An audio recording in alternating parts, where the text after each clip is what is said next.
Anasema, mwanangu, nipe moyo wako, macho yako yapendezwe na njia zangu. Kiingereza anasema my son, give me your heart. Bwana asifiwe sana. My son, give me your heart. Haleluya. Kwa nini anasema kwamba mwanangu, nipe moyo wako? Unaweza ukatoa moyo wako ukampa mtu suppose ndo yule ambaye ni kipenzi cha moyo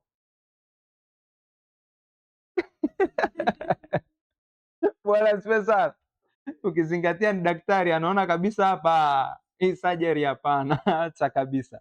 Okay, kwa anavyosema kwamba mwanangu nipe moyo wako, hamaanisha kwamba atoe moyo wake amkabidhi, lakini anachomaanisha ya kwamba nipe usikivu wako wa ndani,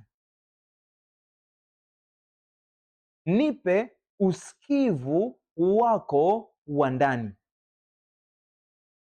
Bwana asifiwe sana. Nipe usikivu wako wa ndani. Anasema kwamba mwanangu, nipe moyo wako, give me your heart. Na ukiangalia lugha hii inayotumika ni lugha ya kimalezi. Kwenye kitabu cha Mithali unavyokutana na lugha mwanangu, mwanangu, mwanangu, ni lugha ya kimalezi, ni lugha ya kimalezi. Maana yake huyu mlezi anataka kupass on instruction, anataka kurithisha maagizo, anataka kutoa elimu, anataka kutoa fundisho. Kwa anachokitaka ni kitu gani? Anachokitaka ni kwamba apewe full attention, apewe usikivu wa hali ya juu, apewe usikivu wa hali ya juu. Bwana Yesu asifiwe sana.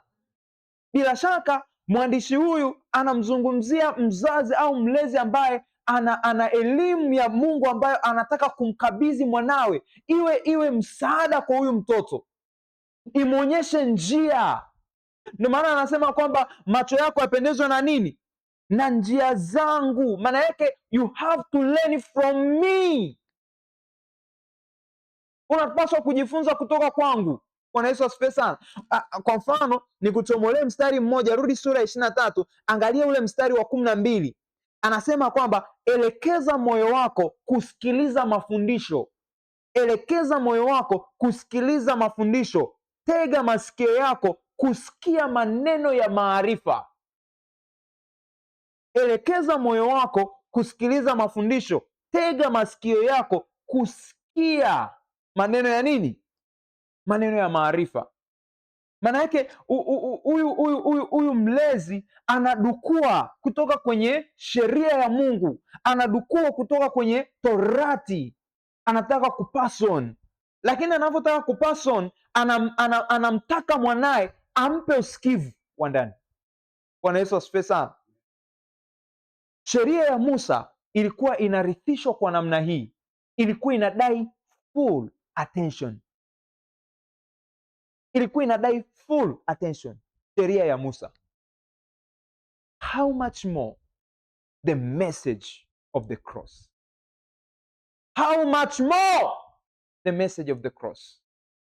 Ni zaidi kiasi gani ujumbe wa maandiko matakatifu?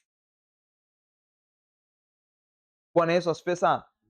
Therefore, watu wa Mungu wapenzi, watu mlioitwa mlioitwa kwa neema ya Mungu, ni wasia kwamba mahali popote ambapo unasikia mafundisho ya kweli ya Kristo yakifundishwa, pay attention, toa usikivu wa ndani. Bwana Yesu asifiwe sana. Jihimize kuwa active, emphasize yourself to be active, to listen, to receive, kusikiliza, kupokea. Bwana Yesu asifiwe sana. Ni kama vile Yesu angekuwepo hapa au anafundisha, angesema kwamba mwanangu, nipe moyo wako, give me your attention. Bwana asifiwe sana. Moyo hapo inatumika kurefer everything of you. Mwae kuisoma ile Zaburi nasema kwamba nafsi yangu umuhimidi Bwana, na vyote vilivyomo ndani yangu vilihimidi jina lake takatifu. Hebu niambie, mwimba Zaburi alikuwa anatafakari nini ndani yake? Yaani ni kwamba yeye ujumla, nisikie, ajitoe kikamilifu kwenye ibada. Maana yake mawazo yake, si ndio? Macho, pua, mdomo, viungo, hisia, everything of his for God. Bwana Yesu asifiwe sana. The same goes tunapokuwa katika ibada ya neno. Tunapokuwa katika ibada ya neno, tunatakiwa kutoa full attention. Mawazo yako yanakuwa hapo, usikivu wako unakuwa hapo, macho yako yanakuwa hapo, hisia zako zinakuwa hapo. Bwana Yesu asifiwe sana. Unajua kuna watu ni wale wa Kristo wa Petro, ni yeye mwenyewe lakini ni yeye wa utawanyiko. Bwana asifiwe sana. Unakuta yuko kwenye ibada ya neno, si ndio? Lakini akili yake imetawanyika. Kuna sehemu ya ubongo iko kupika, kuna sehemu ya ubongo iko kufanya biashara, Jerity iko kukusanya madeni ni kijana wangu namtania. Bwana asifiwe sana. Sehemu nyingine ya ubongo iko kupumzika, sehemu nyingine ya ubongo iko kufua, sehemu nyingine ya ubongo iko kwenye kile. Bwana asifiwe sana. Hapo bado hisia zake hujaziweka hapo ndani. Mara anasikia joto, inabidi awashe feni, mara kimepanda kimerudi. Bwana Yesu asifiwe sana. In fact, tunapokuwa katika ibada ya neno, tunatakiwa usikivu wetu wote wa ndani kuuelekeza katika neno. Bwana Yesu asifiwe sana. Neno litakuwa real, litakuwa realistic kwako ukilipa full attention. Labda nizungumze kwa Kiswahili kwamba neno la Mungu litakuwa halisi sana kwako ukilipa usikivu wako wa ujumla, usikivu wako wote. Bwana Yesu asifiwe sana. Na in fact, niwaambieni ukweli, unauona huu mwili huu mwili ni wa ajabu sana. Huu mwili katika mambo ya ajabu uko very active, lakini katika mambo ambayo ni serious katika mambo ambayo ni nini, ni serious, yaani ndo kwanza hauna habari. Bwana asifiwe sana. Yes, utakuta wote nafikiri hapa tumewahi kupita shuleni, si ndio? Imewahi kutokea ukiwa darasani una struggle kusoma lakini unasinzia, kama kijana wangu hapa. Una struggle kusoma lakini bado unasinzia, una struggle kusoma bado unasinzia. Unaamua bora tu nikalale. Unaenda unafika kitandani, usingizi haupo Imewahi kukuta hiyo hali? Maana yake mwili ni kwamba unakwambiaje, bro, mimi mambo ya serious sitaki tena. Sasa kwa wapenzi, huu mwili tukisema ni kuufuata, we will do nothing for God. Hatutafanya kitu kwa ajili ya Mungu. Bwana asifiwe sana. Kwa maneno hayo, maana yake ni nini? Maana yake ninapokuwa katika ibada ya neno, ninatakiwa kutoa usikivu wangu wa ndani, mwili wangu natakiwa kuuput under command, kwamba now it's time for me to learn. Na in fact, wapenzi, inatupasa kujifunza kupasivia katika kujifunza, kuwa na uvumilivu katika kujifunza. Maana yake sijifunzi kwa nusu saa nikachoka. Natakiwa nijizoeze kujifunza masaa na masaa bila kuchoka.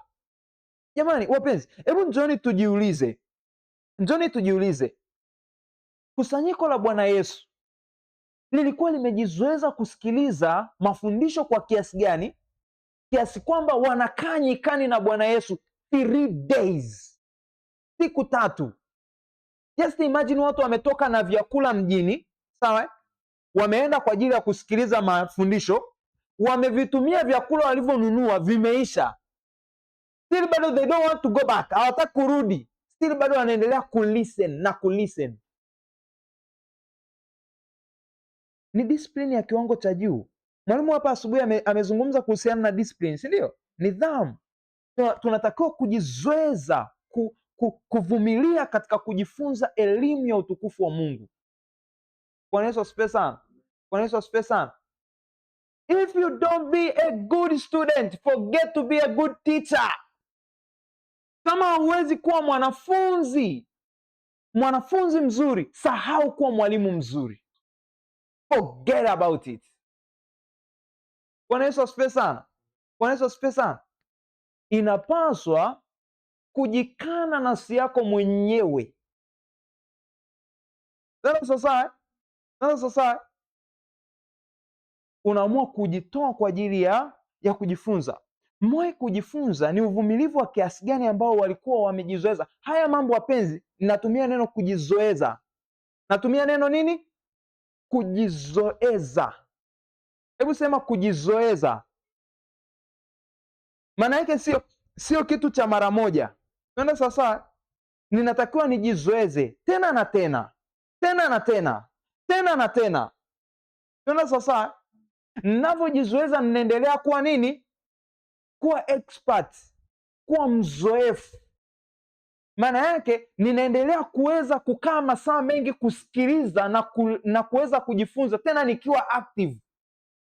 Tena sasa jaribuni kujiuliza swali, walikuwa wamejizoeza kiasi gani wasikiaji wa Paulo kasoro Eutiko? Kwenye lile kusanyiko kasoro nani? Eutiko. Leo huku ndani tuna Eutiko wengi sana. Kwanza kwenye hii kampu kila atakayekuwa anasinzia tutamuita Eutiko. Kuanzia sasa hivi maana yake tutakuwa hapa na Eutiko 1, Eutiko 2, Eutiko 3. Tuanze sasa hivi. Kuna mtu amejitetea vizuri. Let's forget about the past. Tusahau yaliyopita, tuanze. Bwana asifiwe sana. Ukiangalia kwenye lile kusanyiko na wale jamaa wapenzi, ni kweli walisoma bwana. Yaani kama ni kusoma kweli walisoma. Tuacheni tu uongo. Kwa sababu hatujui Mtume Paulo alianza nao saa ngapi, ila maandiko yanasema kwamba walifululiza mpaka usiku wa manane. Walifululiza mpaka usiku wa manane. Na mtume naye alikuwa na neema yake ya kipekee, naye pia alikuwa hachoki. Bwana Yesu asifiwe sana. Yes, unaona, alifululiza mpaka usiku wa manane. Just anafundisha, wasikiaji wanasikiliza, wanasikiliza. Ndio sasa maana yake hawa wasikiaji walikuwa ni wasikiaji wazoefu. Anisikie, walikuwa ni wasikiaji wazoefu. Eutiko alikuwa atakuwa ni doja. Sasa tumwelezeje? Peke yake ndo kasinzia mpaka kaanguka kweli. Bwana asifiwe sana. Ilisha kukuta kwenye maombi umesinzia, alafu unakuja kushtukizwa, unataka kukemea, alafu bahati mbaya unamkemea Yesu. Toka Yesu. Bwana Yesu asifiwe sana. Badala ya kusema toka pepo, toka Yesu. Hatari sana. Anyway, kwa hawa wasikiaji walikuwa ni wasikiaji wazoefu. Bwana Yesu asifiwe sana. Jizoeze kusikiliza neno na kusikiza, kujifunza na kujifunza. Kadiri unavyoendelea kujizoeza na kujizoeza, ndivyo jinsi unavyoendelea kuwa mzoefu. Bwana Yesu asifiwe sana. Kwa kweli sijivuni, lakini waga hata vijana nawaambia, sikumbuki mara ya mwisho, yaani sikumbuki lini nimewahi kulala neno la Mungu likiwa linafundishwa. Sikumbuki.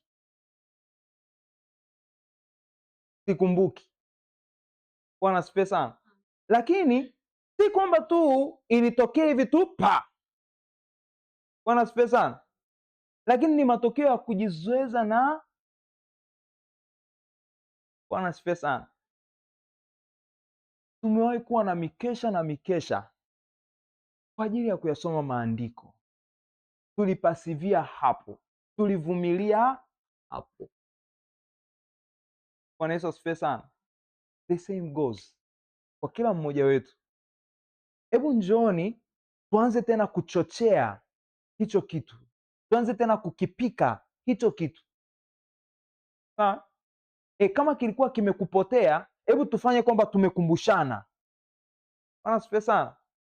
Tumekumbushana, tuanze kujizoeza kusikiliza, kujifunza kwa muda mrefu. Bwana Yesu asifiwe sana. Haleluya. Na kitu kingine ambacho ni very very important, kitu kingine ambacho ni very very important wapenzi, training haitaki usikie kitu mara moja. Training haitaki usikie kitu mara moja. Training inakutaka usikie tena na tena,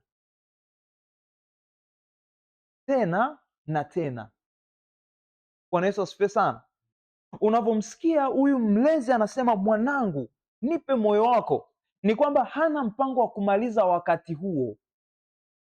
Ni kwamba akimaliza, akifika mwisho inakuwa ni kama seko, anaanza tena mwanzo, anaenda tena, akifika mwisho anakuwa tena kama seko, anarudi tena mwanzo. Yaani hana mpango wa kufanyeje, wa kuacha kusema na kusema tena. Mtume Paulo anawaambia nini wa Filipi? Tafanyia kitabu Bible study, kitabu cha Wafilipi. Bwana asifiwe sana. Ko jichuni katika huo mlengo. Haleluya. Takuwa na wonderful time pale kwenye Wafilipi. So Mtume Paulo anawaambia nini Wafilipi? Hebu angalia kitabu cha Wafilipi sura ile ya 3 mstari ule wa kwanza kwa haraka pale. 1, 2, 3 tusome, hamjafika. Ninawashangaa kabisa ninyi wanafunzi. Je, mlijizoeza kufungua Biblia? Wafilipi sura ya 3 mstari ule wa kwanza. 1, 2, 3 twende.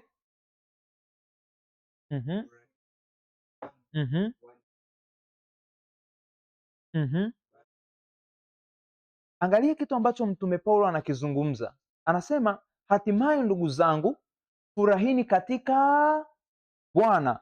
Kuandikieni mambo yale yale hakuniuzi mimi. Zingatia hilo neno, kuandikia mambo yale yale.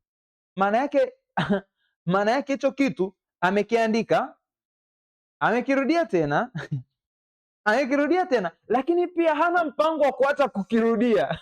Atakirudia tena. Kwa hiyo anawatahadharisha kwamba kuandikieni mambo yale yale hakuniudhi, utawafaa ninyi.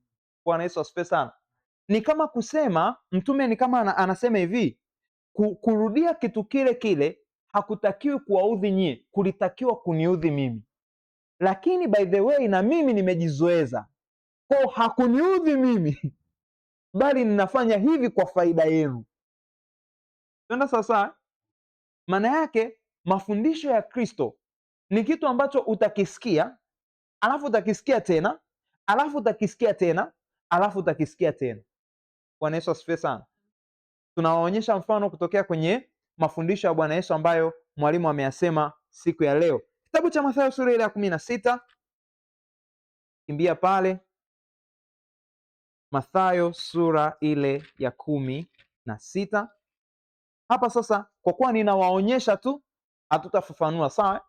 Angalia Mathayo sura ile ya 16, angalia kwanza ule mstari wa 21 mpaka ule mstari wa 20 na tuchukue mstari wa 21. Mathayo sura ya 16 mstari ule wa 21. 1, 2, 3 twende.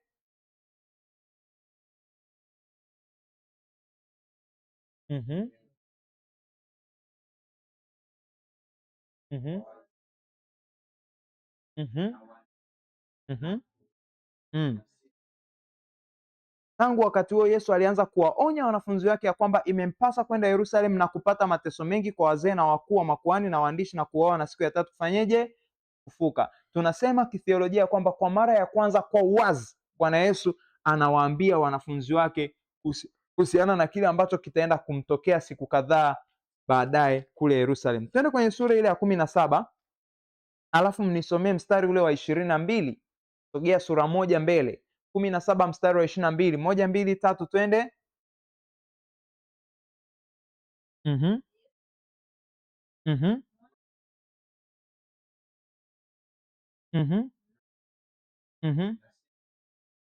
Ni kitu kile kile, right? Haya, twende pamoja kwenye sura ile ya 20. Sura ile ya 20, nisomeni mstari ule wa 17 na wa 18 na wa 19. 17, 18, 19, 1, 2, 3, twende. Mhm. Mhm. Mm. Mhm. Mhm. Mhm. Mhm. Mhm. Mhm. Mhm. Kwa Yesu tena kwa mara ya tatu anawaambia tena, imempasa kupata mateso, kufa na siku ya tatu kufufuka. Ni kitu kile kile, ni kitu tofauti. Fungua pamoja na mimi kitabu cha Luka sura ya 24. Luka sura ya 24. Nisomeeni ule mstari wa 44. Luka sura ile ya 24 mstari, nisomeeni ule wa 44. 1, 2, 3, twende. Mhm. Mhm. Mhm.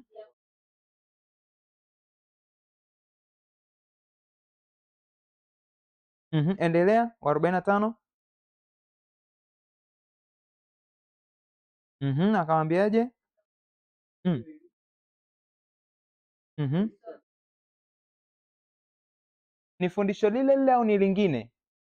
Lile lile, si ndio? Lakini utofauti hapa ni nini? Wakati ule ni kabla ya fanyeje? Kufa na kufufuka kwake. Hapa ni baada ya kufanyeje? Kufa na kufufuka kwake. Bwana Yesu asifiwe sana. Kwa akiwa hai kabla ya kufa na kufufuka, anawaambia wanafunzi, imenipasa kupata mateso, kufa na siku ya tatu nitafufuka. Wanaenda tena wanakaa siku kadhaa, anasema wamesahau dozi, imenipasa kupata mateso, kufa na kufufuka. Naye alikuwa ni mafundisho wapenzi, sawa? Nitawaonyesha kwenye Injili ya Marko. Anakaa tena siku kadhaa, anawaambia tena, na ukiangalia alikuwa ni maeneo tofauti tofauti. Kwenye sura ya 16 alikuwa wapi? Mpaka tuangalie, yaani inaonekana ili fundisho alijengia, kwa hiyo inabidi lifundishe exactly. Bwana asifiwe sana. Yaani katika wanafunzi ambao hawakutakiwa kusahau, hawa wawili, bora hata Jairus naweza nikamfikiria, ila hata Jairus naye yuko kwenye hilo kundi. Bwana asifiwe sana. Kwenye sura ya 16 walikuwa pande za Kaisaria Filipi, na mmesoma na mwalimu muda si mrefu hapo, si ndio? Yes, walikuwa pande za Kaisaria Filipi. Na sura ya 17 walikuwa wapi? Galilaya. Na sura ya 20 walikuwa wapi? Njiani kupanda kwenda Yerusalemu. Bwana asifiwe sana. Kwa ni maeneo tofauti tofauti, lakini anarudia fundisho lile lile. Na Yesu hana haraka, haanzi kwa kuambia kwamba juzi. Hana shida mzee wa watu. Alikuwa ni mzee, kijana. Hana shida kijana wa watu. Nasikia tu imempasa mwana wa Adamu. Anaanza kuwaonyesha kutokea kwenye Torati ya Musa, Zaburi, manabii. Anakaa tena muda, anarudia tena lishelele, anarudia tena lile. Bwana Yesu asifiwe sana. Lakini cha ajabu, Yesu alichonishangaza, baada ya kufufuka kutoka kwa wafu, eti hakuanza kuongelea kuzimu kunaonekanaje, of which ndo habari tungezotaka tuzisikie. Hakuanza kuongea mbinguni kunaonekanaje, maana alitesti, alionja, si ndio? Alifika kuzimu, alifika mbinguni pia. Kwa tulitegemea aje na taarifa, bwana nikupashe, nikamkuta shangazi yako. Bwana asifiwe sana. Lakini hakuwa na elimu za aina hiyo, si ndio? Tulitegemea atuambia kwamba sasa ukitaka kumpiga shetani, sasa ukitaka kuvunja, ukitaka hakuja na elimu hizo. Kuzimu imegawanyika sehemu 7. Sehemu ya kwanza, sehemu ya pili. No. Hakuja na hizo elimu. Bwana asifiwe sana. Haimaanishi ya kwamba hakufika huko, haimaanishi ya kwamba hakuona, haimaanishi ya kwamba hakuonja, haimaanishi ya kwamba hakujua. Bwana Yesu asifiwe sana. Haleluya. Lakini anapofufuka kutoka kwa wafu, anawaambia hivi ndivyo nilivyo huwaambia, kwamba tunarudi pale pale ya kwamba imempasa Kristo kupata mateso haya, kufa na siku ya tatu kufufuka. Nahisi hii ingekuwa ni wakati huu, nahisi wangemwambia hebu acha mambo mengi, tuelezee ilikuwaje huko. Bwana asifiwe sana. Ya hapa napo wanafunzi walikuwa kidogo. Bwana asifiwe sana. Natania, lakini ninamaanisha kweli kweli ya kwamba Bwana Yesu anafufuka, lakini anakuja na ujumbe ule ule. Bwana asifiwe sana. Yes, Torati kwake haikupata maana mpya hata alipofufuka kutoka kwa wafu. Ilibakia kuwa na maana ile ile aliyokuwa anaifundisha hata kabla ya kufa kwake. Bwana Yesu asifiwe sana. Torati haikupata maana mpya, manabii hawakupata maana mpya, Zaburi haikupata maana mpya. Ilikuja alipofufuka kutoka kwa wafu, alikuja na fafanuzi zile zile. Anawaambia hayo ndiyo maneno yangu niliyowaambia. Maana yake hakijapungua kitu, hakijaongezeka kitu, ni kile kile. Bwana Yesu asifiwe sana. Na hicho ndicho ambacho tunaambiwa tukifanye. Fungua kitabu cha Timotheo pamoja na mimi. Angalia Timotheo, kitu ambacho mtume Paulo anamuonya Timotheo. Angalia anachomuonya Timotheo. Angalia Timotheo wa pili sura ile ya 3 mstari ule wa 14. Timotheo wa pili sura ya 3, angalia kwanza ule mstari wa 14. Tumefika pale wapenzi? Maandiko yanasema okay. Timotheo wa pili sura ya 3 mstari wa 14. 1, 2, 3, twende.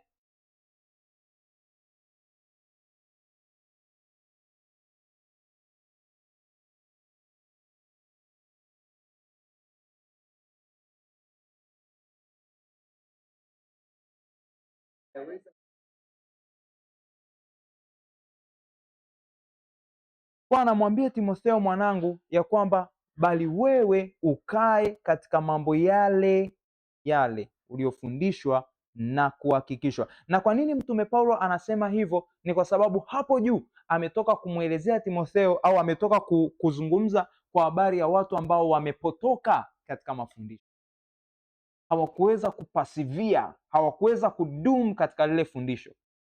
Bwana Yesu asifiwe sana. Yes, kwa mtume Paulo anamsisitiza Timotheo ambaye ni mwanaye katika imani. Ukisoma sura ya kwanza mstari ule wa sura ya kwanza mstari ule wa kwanza wa pili, anamwambia kwa Timotheo mwanangu mpendwa. Kwa Timotheo ni mwanaye. Kwa ni sawasawa na mtume Paulo kwenye sura ya 3 mstari wa 18 anasema mwanangu, ukae katika mambo yale uliofundishwa na kuhakikishwa. Dumu hapo, kaa hapo, pasivia hapo. Bwana Yesu asifiwe sana. Yes, kaa katika mambo yale yale ambayo umefundishwa na kuhakikishwa. Elimu ya Mungu wapenzi, ni elimu ya kipekee sana. Ni elimu ambayo tunavyoipokea ndivyo tunavyopaswa kuiwasilisha. Bwana Yesu asifiwe sana. Ni elimu ya kipekee ambavyo tunavyoipokea ndivyo ambavyo tunapaswa kufanyeje? Kuiwasilisha. Ni elimu ambayo haihitaji edition, haihitaji uedit. Tenda sasa kwenye kufanya kazi za darasani tunapewaga assignment moja alafu mnaambiwa msiigiliziane, si ndio? Yaani kwamba maneno yasifanyeje? Yasifanane, si ndio? Lakini ni kazi ile. Lakini katika ufalme wa Mungu sivyo ilivyo. Yesu anawaambia kwamba enendeni ulimwenguni mkawafanye mataifa kuwa wanafunzi wangu, mkiwabatiza kwa jina la Baba na Mwana na Roho Takatifu, mkiwafundisha kuyashika yote ambao nimefanyeje? Nimewaamuru. Ni kwamba Yesu anasema kwamba nimekwisha kuprescribe mafundisho ambayo wanatakiwa kujifunza. Yaani Yesu anasema nimeshatoa nini? Nimeshatoa mwongozo wa kitu ambacho wanatakiwa kujifunza. Maana yake usiseme, hauna haja ya kusema kwamba umeigilizia au hujaigilizia. Unatakiwa kufundisha kile ambacho Bwana Yesu amekiagiza. Bwana asifiwe sana. Ni sawasawa na kusema kwamba unatakiwa kucopy paste mafundisho ya Yesu. Bwana Yesu asifiwe sana. Yes. So mafundisho haya tunavyoyapokea ndivyo ambavyo tunayawasilisha. Ukiangalia nafikiri kuna mstari mmoja unanitoka kichwani, anamwambia Timotheo mwanaye ya kwamba mambo yale uliyoyasikia mbele ya mashahidi wengi wakabidhi watu waaminifu. Okay, ni Timotheo wa kwanza eti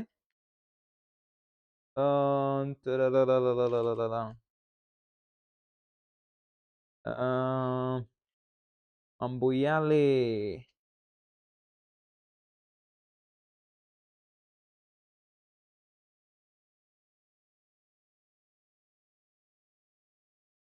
yale uliyoyasikia kwangu mbele ya mashahidi wengi, hayo wakabidhi watu waaminifu. Hayo wakabidhi watu waaminifu. Huo mstari uko wapi hivi?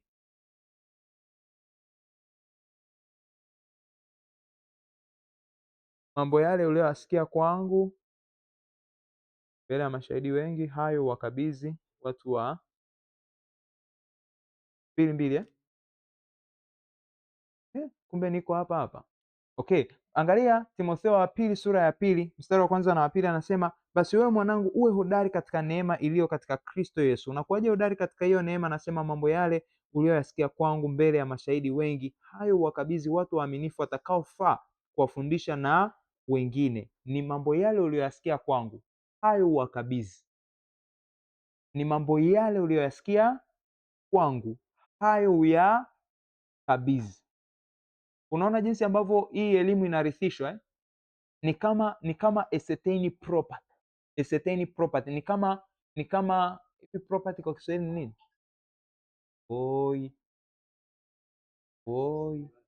Ni kama rasilimali fulani hivi, si ndio? Umeipokea kwangu, mkabidhi. Bwana asifiwe sana. Maana yake yani hauna haja ya kuidilute, huna haja ya kuichuja, huna haja ya kufanyaje, no, ipass kama ilivyo.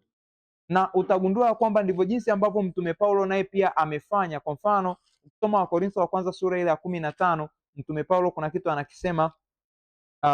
Angalia Wakorintho wa kwanza sura ile ya 15, angalia ule mstari wa 3, anasema kwa maana naliwatolea ninyi hapo mwanzo yale niliyoyapokea mimi mwenyewe. Naliwatolea ninyi hapo mwanzo yale niliyoyapokea mimi mwenyewe.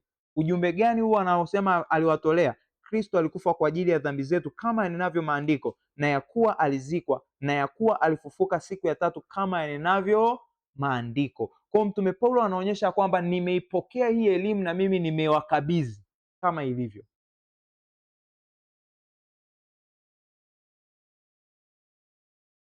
Wa kwanza sura ya 15 mstari ule wa 3, actually wa 3 na wa 4. Bwana Yesu asifiwe sana.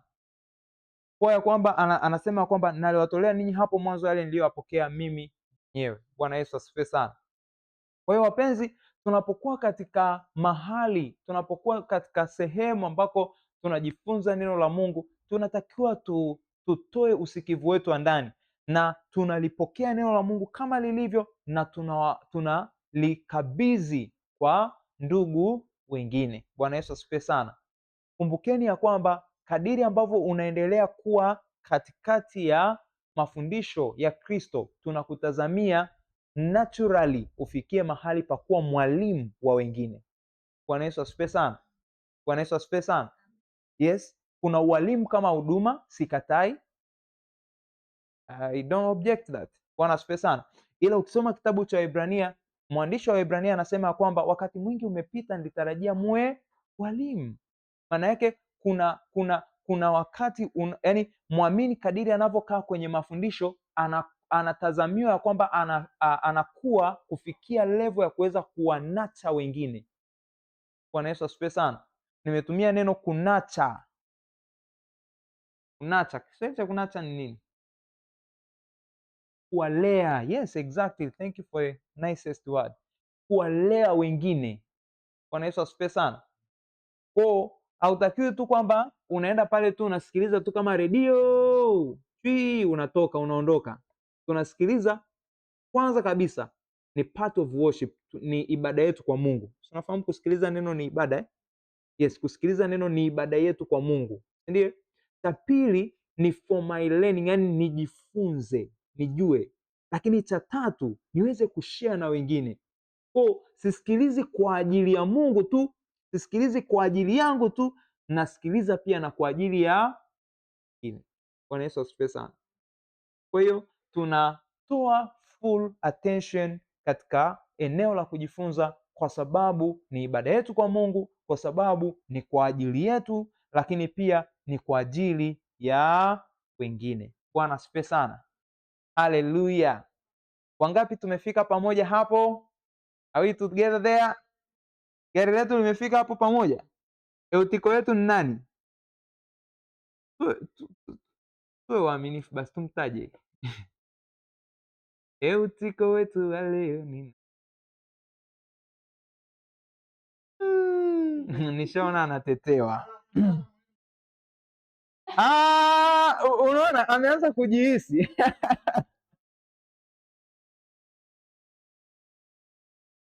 Bwana asifiwe. Naona Eutiko amejihisi.